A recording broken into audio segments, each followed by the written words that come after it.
Без документа нет истории.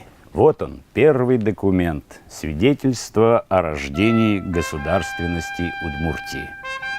4 ноября 1920 года председатель ВЦИК Михаил Калинин и председатель Совета народных комиссаров Владимир Ленин подписали декрет об образовании Водской автономной области. Решение этого вопроса ждали 2 года. Он был центральным еще на Первом Всероссийском съезде удмуртов в 1918 году. Тогда 79 делегатов раздумывали – войти в состав Татаро-Башкирской республики, создать Урало-Волжский штат или Прикамскую губернию.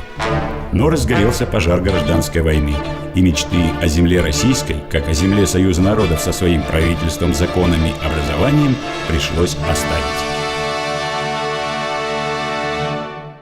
Но уже через год на Третьем съезде удмуртов одна из ключевых фигур в становлении государственности Удмуртии, Трофим Борисов, скажет: «Мы знаем, какие удмурты были раньше и какими они стали теперь. Раньше мы могли решать только семейные проблемы, теперь же решаем судьбу всех удмуртов». Это был уникально благородный человек. Делегаты съезда доверили ему должность комиссара Водского комиссариата. Но занимал он ее недолго. Предложил Иосифу Наговицыну, профессиональному революционеру, приехавшему в Москву из эмиграции.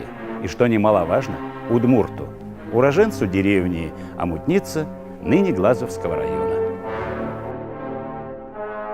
По инициативе комиссариата снова и снова созывались съезды, конференции, снова и снова поднимался вопрос об автономии. На своем первом съезде коммунисты-удмурты спорили 5 дней. 5 дней обсуждался вопрос – республика, область или трудовая коммуна.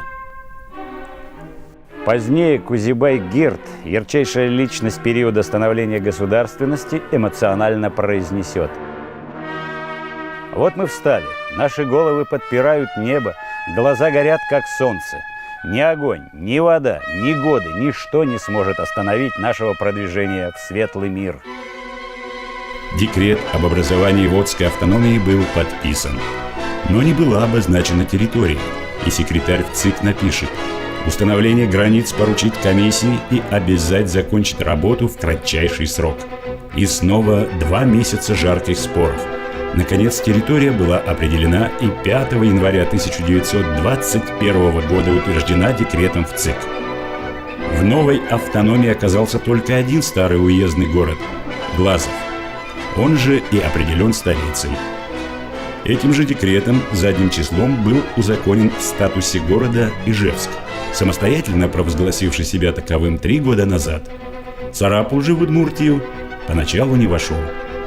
Не вошли в нее также Воткинск, территория современного Камбарского, Каракулинского, Киясовского районов. Населяла новую область 694 тысячи человек. 59% из них были удмурты. Первый день рождения автономии отмечали 27 февраля 1921 года. Эта дата вплоть до 1932 года, года переименования автономии в Удмуртскую, будет считаться днем образования автономии.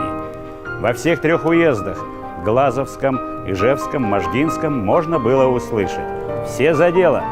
Каждый должен приступить к образованию своих сыновей и дочерей, готовить тем самым руководителей не только своего маленького двора, но и великого хозяина Советской России». Но жизнь внесла коррективы. Летом 1921 года Михаил Калинин подписал постановление о переводе руководства области из Глазова в Ижевск. Этого перевода добилась Ижевская парторганизация, самая многочисленная в крае. Этого требовали интересы оружейного завода, столь важного для Советской России. Соответственно, именно в Ижевске, а не в Глазове, уже через месяц произойдет конституционно-законное оформление вертикали власти в удмуртской автономии. –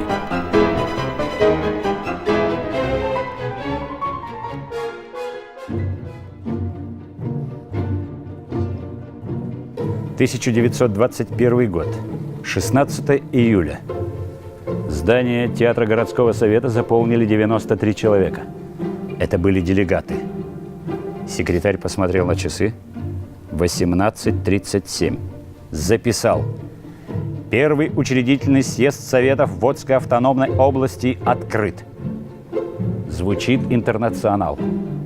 Товарищ Наговицын сказал: «Первый съезд – историческое событие. Отсюда мы начинаем строить жизнь целой народностью». Бывавший за рубежом Иосиф Наговицын будет мечтать также о том, что Ижевск станет удмуртским Лондоном. Патриархальная, но и поэтичная удмуртская старина, как предполагалось, должна будет уступить место индустриальным ритмам по всей автономии. Вскоре в Москве будут окончательно утверждены границы автономной области. Закончился непростой период становления. Удмуртский народ вместе с русскими, татарами и другими народами начнет дружно строить школы и ставить оперы, возделывать пашню и варить сталь, собирать ружья и защищать социалистическое отечество.